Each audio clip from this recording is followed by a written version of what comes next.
Hello, I'm Randy here, and today we're going to be working on wheels on the John Deere 2510. So far, new seat, new exhaust. I haven't actually tried firing it up yet, so I'm not sure how that sounds yet. But now we're going to be working on wheels. So we're going to get the wheels off here. I got new ones sitting over here, two brand new ones. We're going to just replace both of them. As I mentioned in the last couple of videos here, we're going to replace for sure the one, which says mobile home use only. Interesting. And then, we're looking at this, it looks like it's okay. But then, again, closer examination, okay, maybe not. We just replace both same that way. Also got new inner tubes for them as well. This kind of a package deal that came with the inner tubes, tires and inner tubes both at once. So just, bought one set. And then a week later, got the other set as well. So first things first, probably gonna get the weights off. We'll jack it up, and then see how hard it is to get the wheels off here. So probably push this away from the tractor here a little bit as well. The tire changer. Tire changer, by the way, here for those of you wondering. I didn't get this from Harbor Freight, but as far as I know, it's like the same one Harbor Freight sells. It's worked really well. I have had to do a few repairs to it over the years, but changed a lot of tires on this. And basically what I have here, it's just mounted to a slab of cement here, concrete, which holds it down nice and steady. If you ever get one of these, you want to make sure you have it mounted to something sturdy. So I think they usually suggest like a skid or mounting it to the floor. I would go with the floor, or if you do like what I did here, a slab of concrete, and just got a couple of metal I-beams under there that hold it up. And then also I built a 3-point hitch to pick it up with a 3-point as well. So you can pick it up with a 3-point hitch. Definitely makes a great weight on the back of the tractor, no doubt about that. It's actually not probably as heavy as you think it would. I mean, it's only it's probably maybe about 5 foot this way and about 3 foot the other way. So maybe like a 5 foot by 3 foot with like some huge sections missing out of it. I did knock off some pieces, so it's basically only about as big as I thought it needed to be. But that's my tire changer. Like I said, changed a lot of tires with it. We'll have to see how it does on these. I'm not sure if this centerpiece here is going to be big enough to hold the tire. We'll find out, I guess. As well as not to mention breaking the bead on it. That might be interesting too. Being a tractor tire, it's going to be a little bit tougher than probably your normal tires. Not the first time though I've done this, so it should work. Hopefully, we'll find out.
Okay, now that the front end is a little lighter, shall we say, I'm gonna try breaking the lug nuts loose here first, and then we'll start jacking it up.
say that ended in failure. Hopefully I caught that on video there. Apparently my camera must have slipped down and wasn't probably getting a very good view of this, but hopefully we got it. If not, basically what happened while trying to pivot this bar around to get the tire off, this piece broke.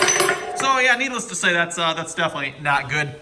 This piece, by the way, I could weld this back on, but I think what we're going to try to do, already went to the hardware store and purchased some parts here. So we'll see if we can beef this system up a little bit. Basically, the way this works, this has a nut. This is a system I have designed here, by the way. When I first got this tire changer, it had a larger diameter piece on that, which I've already broken, by the way, and that's long gone. But I made two different plates I could put on here. This can be removed, this plate here. And you can put the other plate on that had the larger original piece on it. But like I said, that original piece broke, got rid of that a long time ago. So now I'm using the smaller diameter one here. And the reason I made the smaller diameter one was for smaller tires like four-wheelers and stuff. Because the four-wheeler, inside the four-wheeler tire there needs to be able to fit on that. And fine with larger tires, but the smaller tires just did not fit. So, and then basically this piece has a bolt inside of it. I don't know if you can see that. Yeah, I don't know, it doesn't look like the camera's picking that up. And then just a nut I've welded to the top there so you can tighten it. But basically that bolt inside there screws down onto this nut here. That's what tightens it down. This is just some pipe fittings that I welded together. You know, this pipe will fit over that pipe. And that's pretty much how it works. Basically the way the original one was as well. But I think what we're going to do here, we're going to redesign this. Went down to the hardware store. Get rid of that. Thinking we're going to grind that flat. We're going to weld that monster on there. And yeah, that ain't going to break. At least it better not anyway. We might break something else. I'm surprised this didn't break here. Actually, this is already broke in the past. I've already fixed this piece as well. I welded a grade 8 long bolt on there. So this is a grade 8 bolt, just the threads have been cut off of it. I cut it off at the threads there. So yeah, this is a grade 8 bolt on there, or was a bolt. So that's already broke. But yeah, we'll I think we're gonna weld that on there. And then I just bought like a couple of pipe fittings for spacers to basically create the same effect as this. And somewhere around here, oh yeah, here it is. Got some washers and a nut as well. And then also another can of spray here. This is part of the problem I was having. My bottle of spray over there just doesn't spray, so bought a brand new can. This is what I've been using, by the way, for those of you who wonder what I use for the tires. Typically use either white lithium grease or soap. I find this stuff usually works a little better. It's a little more slick, especially with stiffer tires like this. Speaking of stiffer tires, I don't know if you can see the cracks, but wow, is that tire cracked. Didn't realize how bad it is until you let the air out of it, and wow, a lot of cracks. So anyway, yeah, that's going to wrap it up for this video, everyone. We'll come back next episode, and yeah, we're going to have to fix this first, and then hopefully continue beating on that tire there.